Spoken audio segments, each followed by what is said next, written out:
Hello, welcome to Radio Bravery Live. Birds flying high. This is Wednesday, May 3rd, 2017, as we begin the fifth month of one of the most important years we'll ever live on this planet Earth. I'm your host, Justin Bellshaw. We are live, youtube.com/RadioBravery. We've got Michael Bublé bringing us in on this beautiful day because we are feeling good. It's a new dawn. It's a new day. It's a new life for me. And I'm feeling good.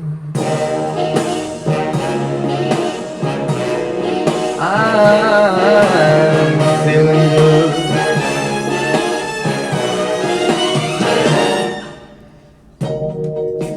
So let's jump into a little news right now. Let's jump right into this headline here from naturalnews.com. Fake science TV personality Bill Nye goes berserk when real scientist schools him on carbon dioxide. And you can't really see this picture here for my listeners, but I'm looking at a picture of Bill Nye, Barack Obama taking a selfie together. And we all know what selfie brings out in human beings. What other than pure narcissism? And this narcissist piece of crap who's got a degree in engineering calls himself the science guy.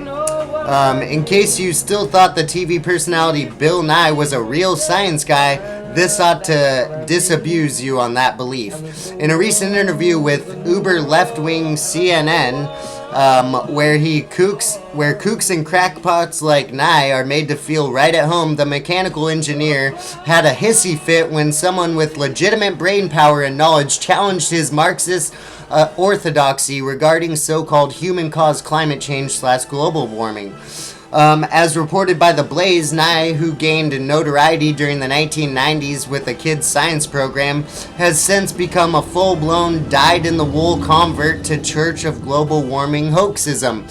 In his CNN appearance, he actually accused the network of doing a disservice to its viewers because they dared to have on a single dissenting climate change voice. Nye, it seems, would have fit right in with Hitler's brown shirts and propaganda operations, both of which sought to squash dissent and speech, not to encourage debate or mutually beneficial solutions. No, that's just what science would have. But no, what's worse, Nye's angst was directed at an actual scientist, William Happer, who is a physicist at some obscure Ivy League school called Princeton University. Maybe you've heard of it. Happer's crime? He dared to call Nye's bogus promotion of climate change a myth.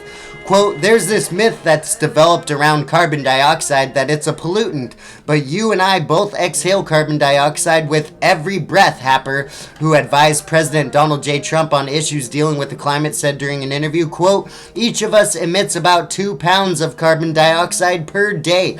So are we polluting the planet? He went on to note that carbon dioxide is a perfectly natural gas, and that like water vapor, it is a compound that is vital to the proliferation of plant life and oxygen-emitting trees.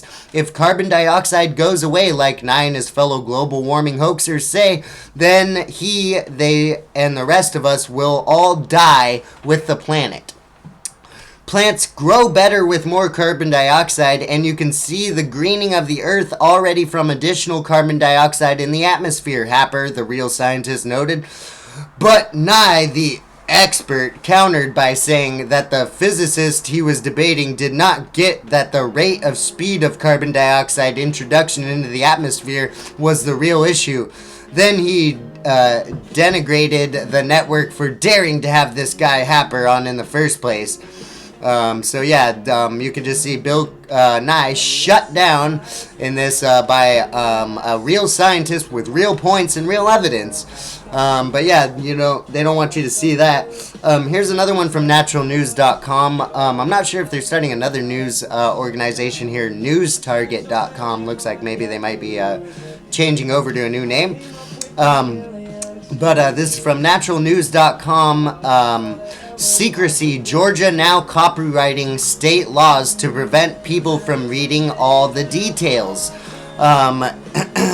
Goes on to say, an open access law advocate has uncovered a sinister plot within the state of Georgia's government that seeks to keep the full letter of law out of view of its citizenry. Goes on to say it has nothing to do with the official code of Georgia annotated OCGA, the law of the land in Georgia, which Carl Malamud says at the current time is copyrighted. Sorry, I can't keep knocking this microphone here.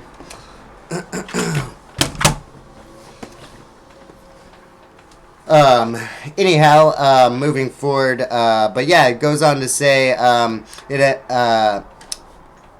many people aren't aware of what Malamud is now revealing publicly, mainly that the laws that govern Georgians are considered to be private property, only accessible by a privy few. But he's on a mission to change that.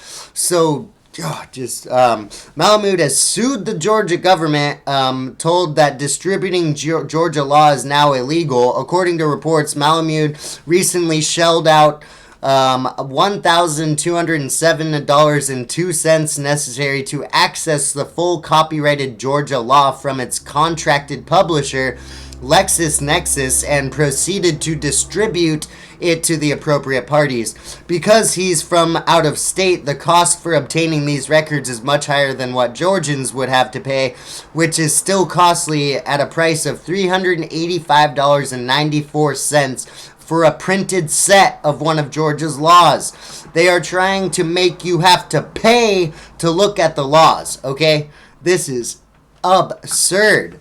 This is just unbelievable. So everybody go and talk to the congressman of Georgia, the senators of Georgia, the mayor of Georgia, or the governor of Georgia, and tell them to shut this down. We don't need secrecy in your state or in anywhere in this country. This is a free republic, and we have the right to know what's in our fucking laws.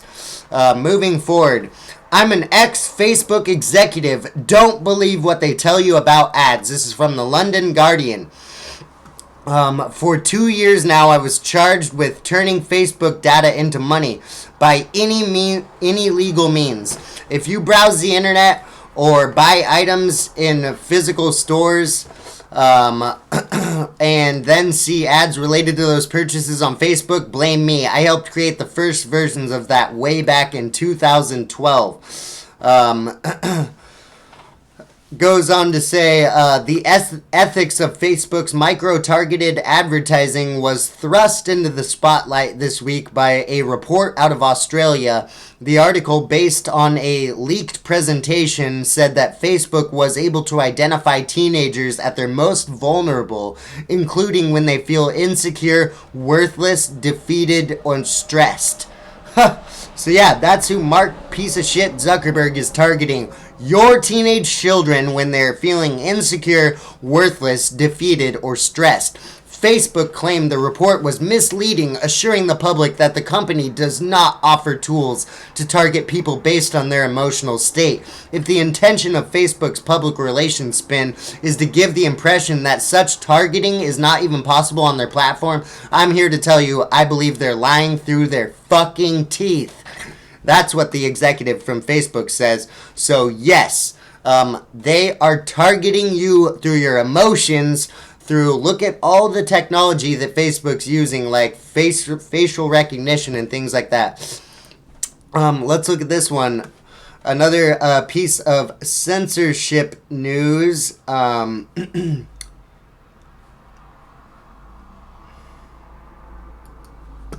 Another piece of censorship news here from WorldNet Daily, WND.com. 8 years later, #1 author, radio show host, still banned from Britain for 8 years. Michael Savage is banned from entering the country of Britain. Yes. Friday will mark the 8th year of Britain's ban on prominent American talk radio host and best-selling author from entry because his opinions he expressed on the air purportedly made him a threat to national security. On May 5th, 2009, Michael Savage, host of the nationally syndicated The Savage Nation, and a member of the National Radio Hall of Fame, was blacklisted by Prime Minister Gordon Brown's government, which lumped him together with Muslim jihadists and leaders of racist groups for seeking to provoke others to serious criminal acts and fostering hatred. The British government, however, has never specified what Savage has said that might threaten the national security of Britain, but further government correspondence with top officials revealed the decision was made in an attempt to provide balance to a least wanted list of dominated by Muslim extremists. Now with Donald Trump in the White House, a new petition is urging the president and U.S. State Department to demand that Britain remove Savage from the list. There's a petition right here started by WorldNet Daily, which I will go and sign right after this broadcast.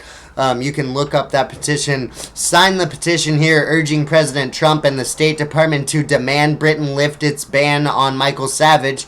Quote, "It is outrageous that a Western nation would ban a popular American commentator with millions of listeners and several New York Times best-selling books to balance its list, apparently fearing it would be accused of being biased against Muslims." Shut the hell up. Is this a free society there in Britain? Do you guys have freedom? Because you don't need balance with freedom. Freedom balances itself out. The people who live in Britain can decide for themselves. We don't need your stupid ass government deciding who can come in and who can't. When there are, public figures with millions of listeners and no example of why they can't come in. What is Donald Trump's example of the 300 something people that have been not allowed in the country since the Muslim ban? Oh yeah, they're not Muslims. They're people from 7 countries that don't have passports, that don't have a way to vet anybody in any way at all. And out of the 300 people, guess what? Each one of them has a reason why they weren't allowed to come in here. And most of them are actually related to terrorists. So this guy is a radio show host from America, but they don't want his ideas there. They don't want his free speech there. So this has nothing to do with national security. Here's a really interesting one from Infowars.com. Watch the Trump ad CNN doesn't want you to see. Network butthurt after ad labels corporate media fake news. Let's go and play this ad right here. It's just a quick ad that CNN refused to play on their website after tweeting this tweet out to the Trump campaign. CNN requested that the advertiser remove the false graphic that says the mainstream media is fake news. Oh, did you get your feelings hurt? Well, we had our feelings hurt every time you fucking lied to us, and we're tired of your shit, CNN. So you are fake news, and we're gonna stamp you fake news in any time we want, and we're gonna do it until you die, until you crawl into the grave that you came out of, you pathetic shell of dinosaur media. The mainstream media is not fake news, and therefore the ad is false. Per our policy, it will be accepted only if the graphic is deleted. Those are the facts. Those are not the facts, CNN. You have been caught lying numerous times with your green screens and with Anderson's Cooper nose falling off. So yeah, we don't trust you. You are fake news. You're pathetic. And we don't give a shit. No one's watching you. So go ahead and take the ad off. And guess what? It's going to get more views now. And so let's play this ad right now. President 100 days ago, America has rarely seen such success. A respected Supreme Court justice confirmed. Companies investing in American jobs again. America becoming more energy independent. Regulations that kill American jobs eliminated. The biggest tax cut plan in history. You wouldn't know it from watching the news. America is winning. Right there, what you can't see, image pops up. For a quick second there, and it's got Wolf Blitzer, Rachel Maddow, and a few other people in the background, and just says fake news right over all their faces. Gotta love it. You gotta love it. You just gotta love it. You terrible losers, sore losers. America is winning, and President Trump is making America great again. I'm Donald Trump, and I approve this message. Yeah, that little tiny ad they refused to play because it had CNN anchor Wolf Blitzer, NBC's anchor Andrea Mitchell, MSNBC's Rachel Maddow, ABC's George Stephanopoulos, and CBS's Scott Pelley. All with fake news right across their pathetic, dying faces. Your jobs are over, guys. No one needs you. No one's looking to you. No one trusts you. America is winning. So that ad is pretty hilarious. Let's jump into a little bit of world news here. Let's start with this one right here. Rand Paul is teaching a class on dystopia, and it's triggered lefty college professors. Well, isn't that just awesome? Here's another Infowars.com article from Steve Watson, brother of Paul Joseph Watson. Libertarian Senator Rand Paul is to teach a course on dystopian literature this fall at the George Washington University in D.C., triggering several lefty college professors into tantrums. The GW Hatchet broke the news, noting that Paul will lead the class on novels and works by authors such as Ayn Rand. Paul will fulfill the role leading 33 students while acting as a sitting U.S. Senator.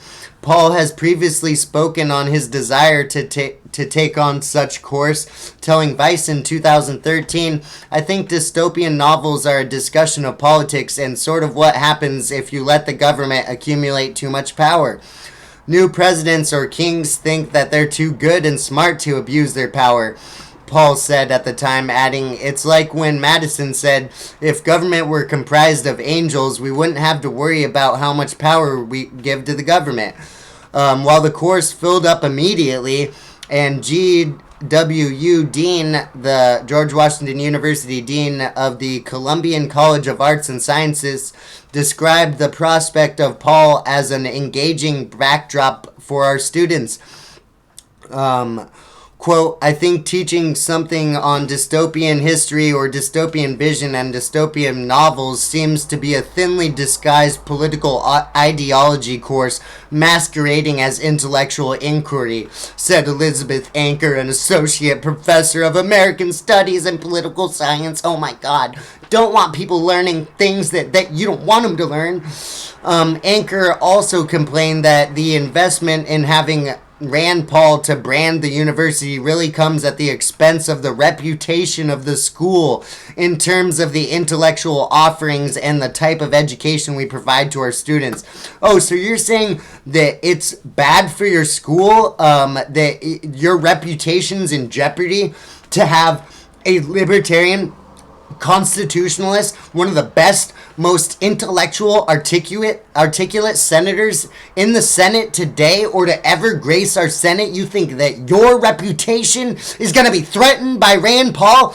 Your reputation is being brought up 1,000 times by having Rand Paul there, and you're fucking lucky that you have Rand Paul there, so shut the hell up. That is so insulting. You pathetic loser, Elizabeth Anker. Shut up. That is so insulting to Rand Paul, a patriot, a hero, a good man, an honest doctor, an honest person who wants to help people and gain knowledge for people and bring something to your stupid university, and you want to say that your reputation is in jeopardy. You know what, darling? Your reputation is dead. Your reputation is dying, and you have no reputation, and honestly, Rand Paul's reputation is in jeopardy for being involved in a school that you are teaching at. So you should be very lucky to have Rand Paul there, and you should really watch yourself, because you might not have a job real quick trying to speak out against Rand Paul like that, you idiot. Rand Paul has a very big following, and you do not, lady. So you think that your job's safe? You think that you are able to just speak out and talk crap about people like Rand Paul, real patriots? Well, you might not have a job there, lady. So you better be very, very careful, because you start talking crap about good people are going to come after you, and they're going to take your job away from you. They're going to put your ass on the street. Then you can join your little Antifa friends, you loser. It's just pathetic. I don't want to see people attack Rand Paul, a good person doing good things for good people. No, we will not stand for that. This is America. We stand behind each other and we have each other's backs when you're a good person. So shut the hell up, Elizabeth Anchor. No one cares about you. We should probably start a petition to have Elizabeth Anchor fired from George Washington University or retract her statements. She has two options. Here's another one from Infowars.com. Air Force preps second Minuteman missile test amid tensions with North Korea. Just more gathering news on North Korea. Just try to keep up on it as much as possible. It's getting a little tedious. Last week, another Minuteman 3 was launched from Vandenberg Air Force Base and traveled nearly 4,200 miles before splashing down near Kwajalein Atoll in the Marshall Islands. So yeah, not much else to say about that. Just keep an eye on the tensions between the U.S. and North Korea. Here's one from the Chicago Tribune as violence continues to happen in the city where they don't allow guns.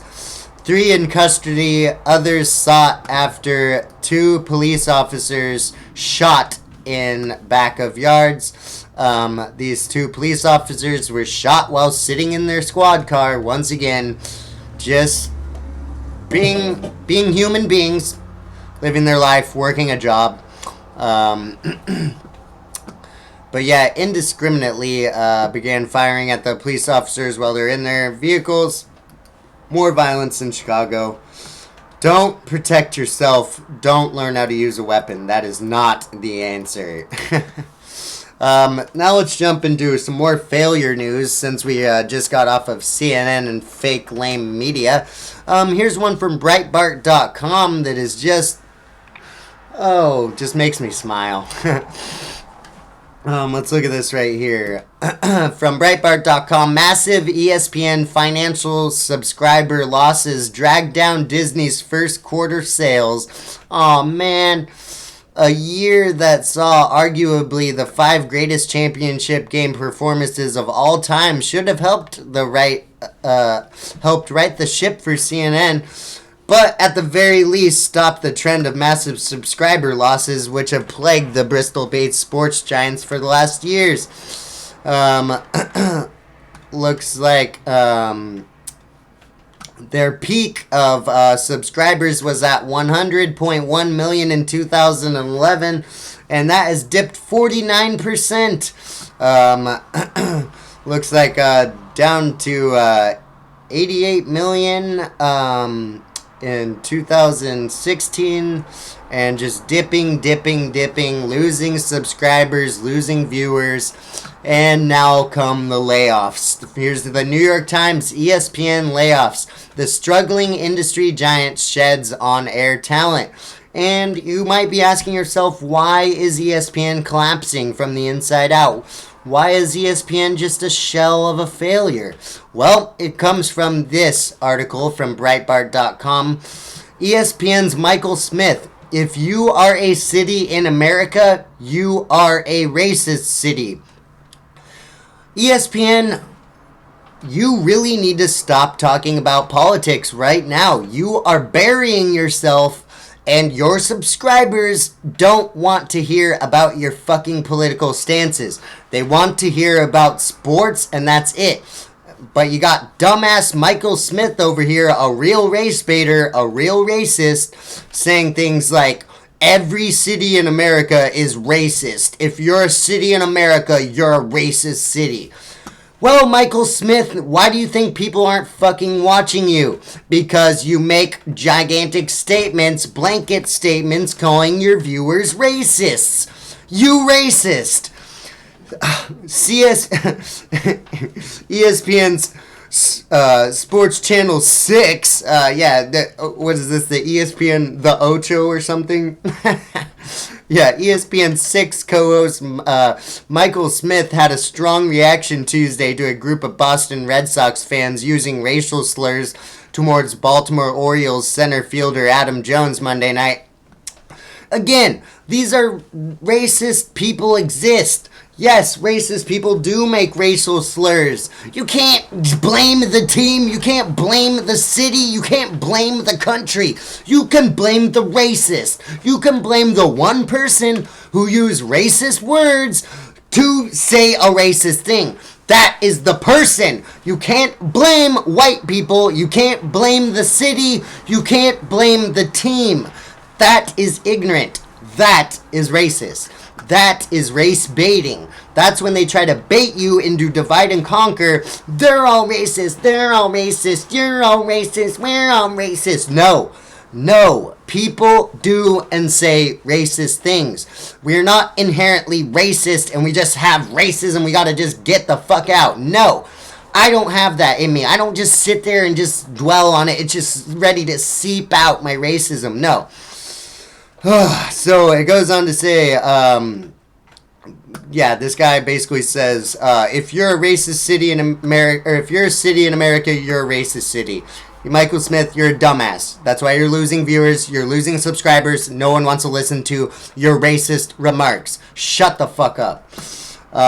Anyway, I'm sorry for all the cursing on this, but I'm trying to make this radio show a little less family friendly. I don't have any family watching this show. I don't have any kids watching this show. I tried to make it clean in the beginning, but you know what? We live in America. We live in a real world where we don't censor ourselves, and I'm not going to censor myself anymore. So I am going to say things like, Michael Smith, you're a fucking idiot. You're a fucking moron, and you need to shut the hell up about your racist comments and trying to make everyone else out to be what you are. Stop projecting and let it go, okay? Let's stop talking about race. Let's stop making it an issue. The more you give it fuel, the more you give it a platform, the more it'll stand up on two legs and say, I'm over, blah, blah, blah, blah. No, stop giving it energy. Stop feeding it. Stop feeding the divide. Let's look at our commonalities and what brings us together. Americans, patriotism, independence, free speech, free thought, difference of opinions. These are the things that bring us together, not divide us. Not just our stupid fucking skin color. Who gives a shit what our skin color looks like? Look at my skin color in this. I'm a pink guy. I'm pretty pink, you know. I'm not really white. I look like a pink kid. You know, we don't go around, oh, that guy's pink, that guy's orange, that guy's who cares? Who cares? Who cares? Moving forward. I'm so sorry. I'm very worked up. I want to get outside and enjoy the sun. It's a beautiful day out. But I got to be in here talking about these douchebags. I got to be talking about these loser racists like Michael Smith who want to divide us. Then I got to hear stupid pieces of garbage like Hillary Clinton saying, I'm part of the resistance.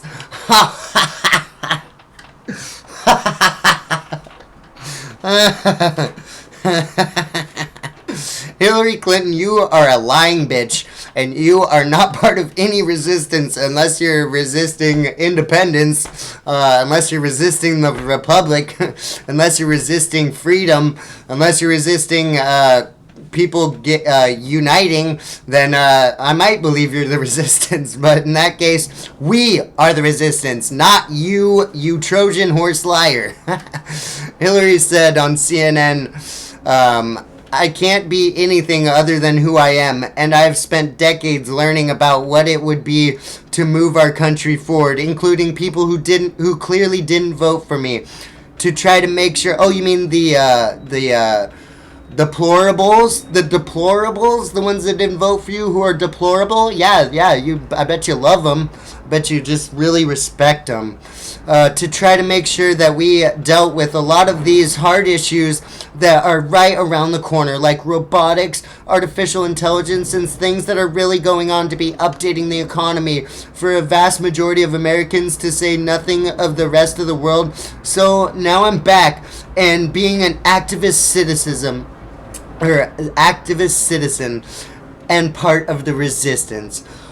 Oh, Hillary, you're just so sweet. Thank you so much for coming back and joining our resistance and just being there for us. How many hundreds of thousands of dollars did you guys just make in your last speeches that you and Bill made? What was it?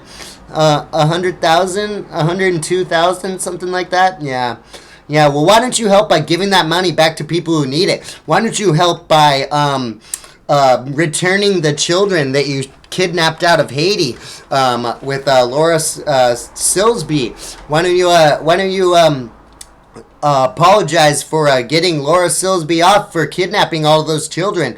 Why don't you give back the millions of dollars you stole from the Haitian children as part of an activist citizen? Why don't you give those millions of dollars back to the people who are dying in Haiti that you stole from them? Why not that? Why don't you, let's see, why don't you reclassify all those emails that you had on your private server? Why don't you not be friends with Jeffrey Epstein and take back all those flights that Bill Clinton took to Jeffrey Epstein's Lolita Island? Why don't you take that back, you activist citizen? Yeah, Hillary, why don't you tell us about the 21 phone numbers that Jeffrey Epstein had for Bill Clinton in his phone? Why did Jeffrey Epstein need 21 different numbers for Bill? Or was it 22? I think it was 22. Yeah. But she's an activist citizen, you guys. She's such a good guy. Such a good lady. I mean, man, she's part of the resistance. Just thanks, Hillary. Thanks. When you pick up your husband from Lolita Island, let's meet at Haiti and we'll talk about it, okay? You liar. So, yeah, Hillary is the resistance, you guys, just so you know. Here's an interesting one. Bill Maher.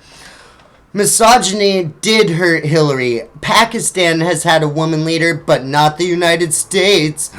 Once again, Bill Maher is telling us all that we're fucking idiots.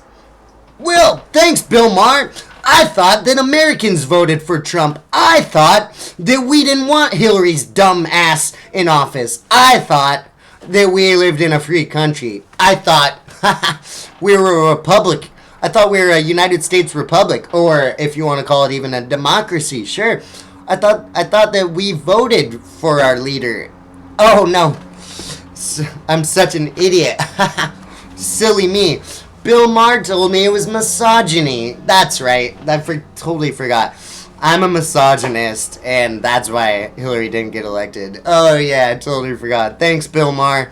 You are a divider, and you are pathetic, and you're a coward. And Bill Maher, you're pathetic. This is a joke.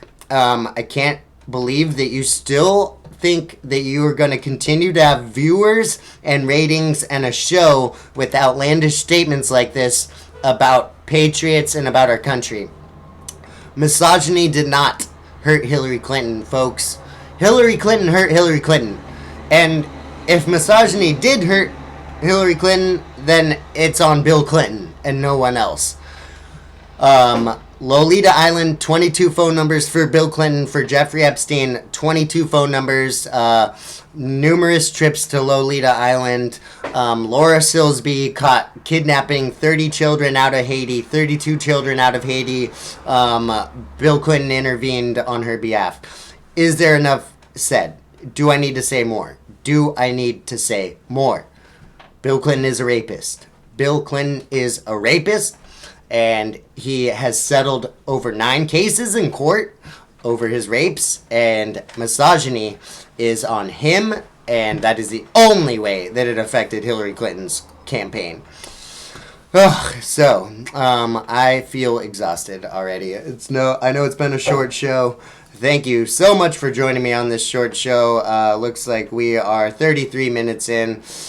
It's just been a long day. I've got to go to work after this, and I just want to thank you so much for joining me with all the energy here at Radio Bravery, and I hopefully will be back tomorrow with another live show. But I'm going to leave you off with a video from Paul Joseph Watson because they're just the best, and I really like to see his videos go viral as possible. And this one is really good. This video is entitled Dear Black People, BuzzFeed is Cancer. And this is a really great video. So Let's see here if I can switch this around real quick, like.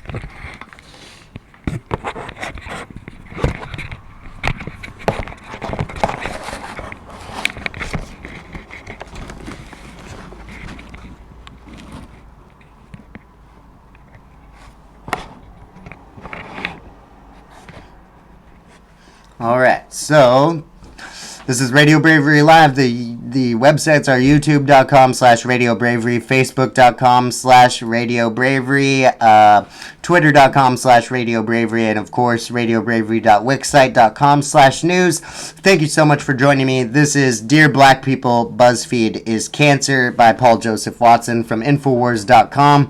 I'll see you again tomorrow. Thank you so much. Is once again pushing race-baiting divisive crap and casual anti-white racism. So a dude on Twitter reacted to Netflix's Dear White People show with the following tweet. Imagine if there was a show called Dear Black People. Then this black dude called Reggie responded to that tweet with, Dear black people, I'm sorry for our history of oppression and genocide. This was such epic ownage that BuzzFeed devoted an entire article to it. Yeah, Reggie sure showed him right. Dear Black People, I'm sorry your skin colour makes me see you as a threat. Yeah, that probably has more to do with the fact that black people are way overrepresented in violent crime statistics and commit about half of homicides in America despite being only 13% of the population. Just saying. So Reggie told BuzzFeed, I was trying to help them understand how the history of this country shaped racism to only go one way and that the double standard lacked historical context. Right, so you want to talk about historical context. Okay, the very word slave is derived from Slav, Slavic white people who were taken as slaves by Muslims in Spain in the 9th century. For hundreds of years under the Barbary slave trade, over 1 million white Christian Europeans were abducted by Arabs. That's white people being enslaved by brown people. The Barbary slave trade was far more brutal than the transatlantic slave trade. Arabs also enslaved blacks and castrated young black boys so they couldn't have children, killing many of them in the process of amputating their scrotum and penis. Oh, but I don't see BuzzFeed or Reggie bitching and blaming Arabs living today for what their ancestors did hundreds of years ago. White people were the first in the world to legally end slavery. Reformers like William Wilberforce, who campaigned for the Slavery Abolition Act of 1833. White people also literally put their lives on the line to conduct raids in African countries to free black slaves from their Arab captors. Hundreds of thousands of white Americans died in a civil war partly to end slavery. There's your historical context. There are still 46 million people enslaved in the world today. The most ever in human history. They're enslaved in countries like India, China, Pakistan, Bangladesh, Uzbekistan and Qatar. Yeah, you'll notice none of those are white countries. There are also millions of black people still enslaved in Africa. Don't give a damn about that, do you, BuzzFeed? Listen, virtually every single racial group in history has been guilty of enslaving people from other racial groups or social castes. The contemporary narrative that only white people are to blame for slavery is not only totally historically inaccurate, it's also racist. Which is why BuzzFeed and a myriad of other leftist outlets and institutions push it. Because they're racist. But reverse racism doesn't exist. Institutional power. Blah. The major institutions of media and cultural power in the West are almost completely dominated and controlled by the left. The same left using institutional power to push anti-white racism, emboldening actual white supremacists and black supremacists and causing more racial tension. Stop lecturing everyone about historical context when you have no frigging idea whatsoever about the true historical context of slavery.